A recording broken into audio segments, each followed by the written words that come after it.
ಪಕ್ಷ ಕೇಂದ್ರದಲ್ಲಿ ಹಾಗೂ ರಾಜ್ಯದಲ್ಲಿ ಅಧಿಕಾರಕ್ಕೆ ಬಂದಾಗಲೆಲ್ಲ ಜನಪರವಾದ ಬಡವರ ಬದುಕಿಗೆ ಭದ್ರತೆ ನೀಡುವ ಸಾಕಷ್ಟು ಯೋಜನೆ ಜಾರಿಗೊಳಿಸಿದೆ. ಮೀಸಲಾತಿ ತಂದಿದ್ದು ಕಾಂಗ್ರೆಸ್. ಅಂಥ ಒಂದೇ ಒಂದು ಯೋಜನೆಯನ್ನು ಬಿಜೆಪಿಯ ಬುರುಡೆ ಗ್ಯಾಂಗ್ ಜನರಿಗೆ ನೀಡಿಲ್ಲ ಎಂದು ಮುಖ್ಯಮಂತ್ರಿ ಸಿದ್ದರಾಮಯ್ಯ ವಾಗ್ದಾಳಿ ನಡೆಸಿದರು. ಮೇಕ್ ಇನ್ ಇಂಡಿಯಾ ಬಲಪಡಿಸುವ ನಿಟ್ಟಿನಲ್ಲಿ ಕೇಂದ್ರ ಸರ್ಕಾರದ ಯೋಜನೆಯಲ್ಲಿ 193 ಕೋಟಿ ವೆಚ್ಚದಲ್ಲಿ ರಾಜ್ಯ ಸರ್ಕಾರ ಈ ಯೂನಿಟಿ ಮಾಲ್ ನಿರ್ಮಾಣಕ್ಕೆ ಮುಂದಾಗಿತ್ತು. ಕೇಂದ್ರದ ಯೋಜನೆ ಎಂದು ಬಿಜೆಪಿ ಸಂಸದ ಯದುವೀರ್ ಸಹ ಭೇಟಿ ನೀಡಿ ಯೂನಿಟಿ ಮಾಲ್ ನಿರ್ಮಾಣ ಕಾಮಗಾರಿಯನ್ನು ಪರಿಶೀಲನೆ ಮಾಡಿದರು. ಆದರೆ ಇದೀಗ ಯೂನಿಟಿ ಮಾಲ್ ನಿರ್ಮಾಣ ಮಾಡದಂತೆ ಕೋರ್ಟ್ನಿಂದ ರಾಜಮಾತೆ ಪ್ರಮೋದಾ ದೇವಿಯವರು ತಡೆಯಾಜ್ಞೆ ತಂದಿದ್ದಾರೆ.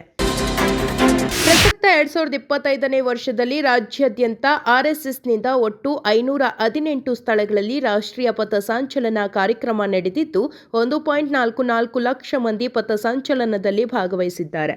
ಇದೇ ವೇಳೆ ಈವರೆಗೆ ನಡೆದಿರುವ ಪಥಸಂಚಲನದ ಸಂದರ್ಭದಲ್ಲಿ ಯಾವುದೇ ಗಲಾಟೆ, ದೊಂಬಿ, ಕೋಮು ಗಲಭೆಗಳು ನಡೆದಿಲ್ಲ ಎಂದು ಗೃಹ ಸಚಿವ ಡಾ. ಜಿ. ಪರಮೇಶ್ವರ್ ಹೇಳಿದ್ದಾರೆ. ಆರ್ಟಿಒ ಕಚೇರಿಗಳಲ್ಲಿ ಮಧ್ಯವರ್ತಿಗಳ ಹಾವಳಿ ತಪ್ಪಿಸಲು 24 ಸೇವೆಗಳು ಆನ್ಲೈನ್ನಲ್ಲಿ ಲಭ್ಯ. 28 ಸೇವೆಗಳಿಗೆ ಆನ್ಲೈನ್ನಲ್ಲಿ ಅರ್ಜಿ ಸಲ್ಲಿಸಿದ ನಂತರ ಕಚೇರಿಗೆ ಹೋಗಿ ಸೇವೆ ಪಡೆಯುವುದು ಸೇರಿ ಹಲವು ಕ್ರಮ ಕೈಗೊಂಡಿದ್ದು, ಮುಂದಿನ ದಿನಗಳಲ್ಲಿ 100% ಮಧ್ಯವರ್ತಿಗಳ ಹಾವಳಿ ತಪ್ಪಿಸಲಾಗುವುದು ಎಂದು ಸಾರಿಗೆ ಸಚಿವ ರಾಮಲಿಂಗಾರೆಡ್ಡಿ ತಿಳಿಸಿದರು.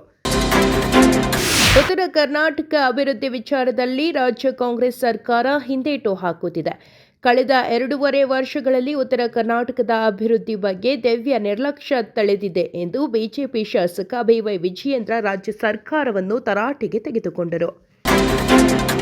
ಮುಖ್ಯಮಂತ್ರಿ ಸ್ಥಾನ ಬದಲಾವಣೆ ಕುರಿತು ಉಂಟಾಗಿರುವ ಗೊಂದಲಗಳ ಬಗ್ಗೆ ವಿಧಾನಸಭೆಯಲ್ಲಿ ತೀವ್ರ ಚರ್ಚೆಯಾಗಿದ್ದು, ಮುಖ್ಯಮಂತ್ರಿ ಹಾಗೂ ಉಪಮುಖ್ಯಮಂತ್ರಿ ಕಿತ್ತಾಟ, ನಾಯಕತ್ವ ಕೊರತೆಯಿಂದ ರಾಜ್ಯದಲ್ಲಿ ಆಡಳಿತ ವ್ಯವಸ್ಥೆ ಕುಸಿದಿದೆ ಎಂದು ವಿಧಾನಸಭೆ ಪ್ರತಿಪಕ್ಷ ನಾಯಕ ಆರ್. ಅಶೋಕ್ ಹೇಳಿದ್ದಾರೆ.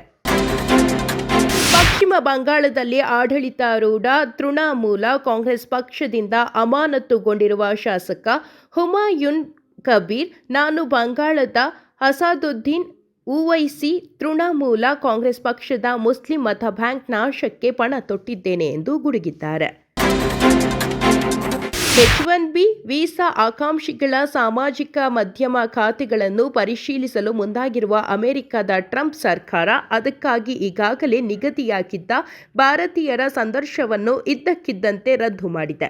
ಇದರಿಂದ ಅರ್ಜಿದಾರರ ಅಮೆರಿಕದ ಕನಸು 5 ತಿಂಗಳು ಮುಂದೂಡಿಕೆ ಆದಂತಾಗಿದ್ದು, ಭಾರೀ ವಿರೋಧಕ್ಕೆ ಕಾರಣವಾಗಿದೆ.